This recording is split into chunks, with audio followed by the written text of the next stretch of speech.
everybody. Today we're going to be making some vegetable samosas, but also decided just go and mix them together and have a meat and a vegetable samosa. And where we live, it's very hard to find a lot of the ingredients. So there's going to be a few little substitutions, but I'm going to go ahead and try myself and my sister-in-law to get everything prepared and chopped instead of, showing a whole lot of that in the video. Just basically frying them and eating them, because that's the whole point of what we do, is how good they taste and trying something different that we have not had before. So instead of lamb, we're going to use chicken. That was one of the meats that was given in the recipe. And we're going to saute and fry that up with some onions. And I'm going to peel the potatoes.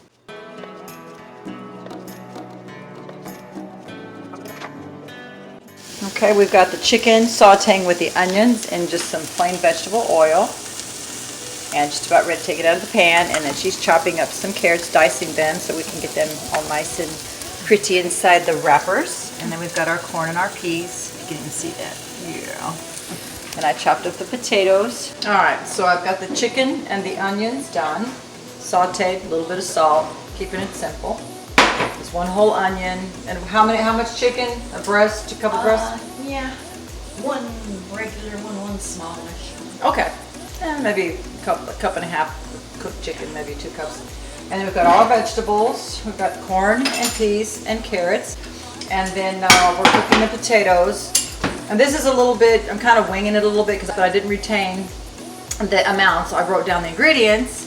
So, but I think it's going to be delicious anyway. And as far as the wonton rubs are very small, and I wondered if I could maybe piece a couple of them together. Or what I may do is just have it in a ravioli shape and put the stuffing in and put 2 pieces together and just seal it that way.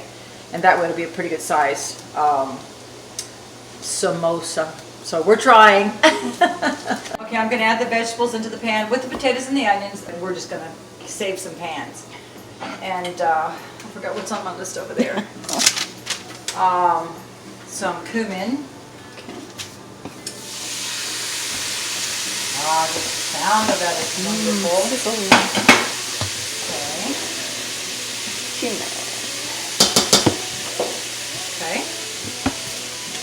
And give me a half a teaspoon. Half a teaspoon. Okay.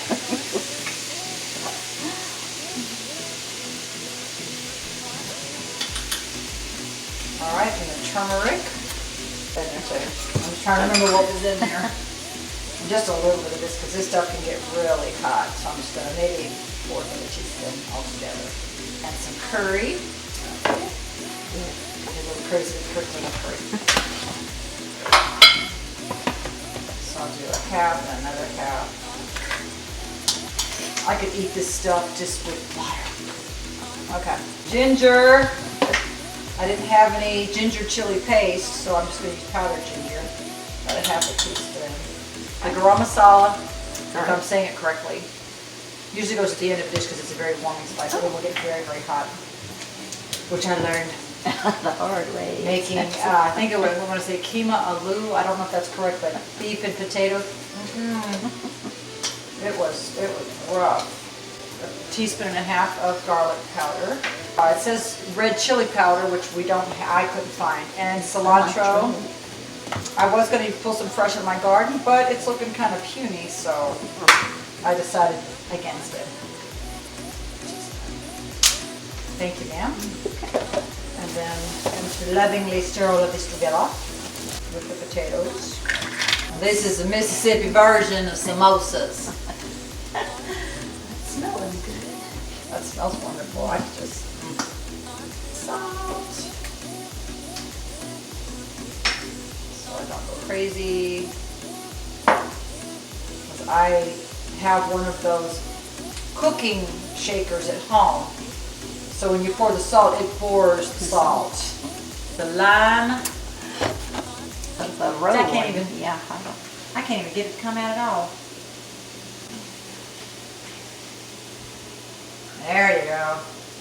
Crafting fingers. All right, we're going to heat up the grease. Just a little flour and a little water to make a little paste. It's what holds the pastry together, which I've never heard of that, so that's a very interesting idea. Because this is basically the same ingredients for the dough. It's just, I don't have anything that's going to roll them out quite that big, so. Take just a teeny bit of the meat, the chicken, and the onions. Well, that's going to be tight. And a little spoon. This will probably make about 1,000. All right. Can't see them. I see. A little flour paste around the edges.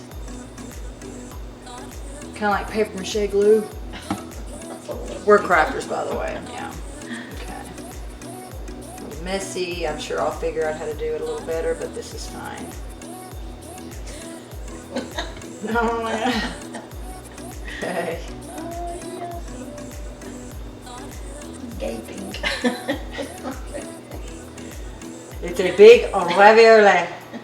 Yeah, it's got some. Hey. First time here. It's all good.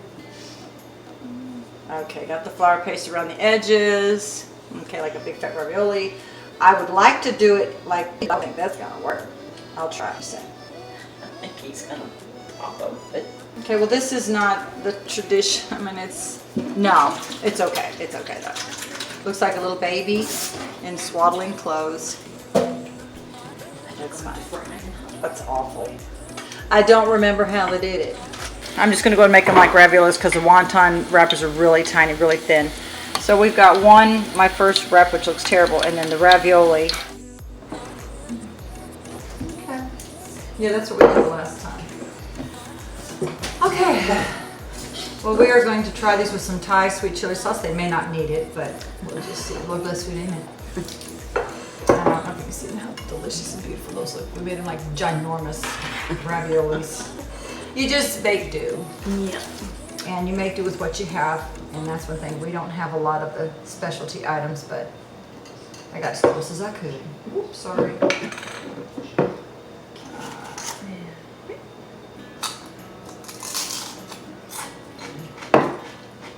I could eat just the wonton crispy thing. Of course, it's fried. Mm-hmm.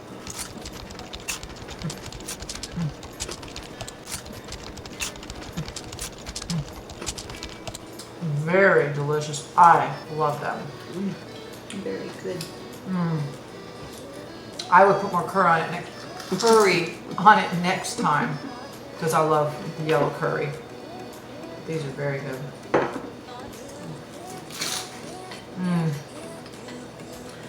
You know, delicate way to eat them. I just give up trying to be delicate. But these are very delicious. The filling is very good. Yes, I would make them again. And even with the leftovers, you can cook it over rice, I would think, because it's delicious, the chicken and the vegetables and stuff. All right, good stuff. Thank you. Bye-bye.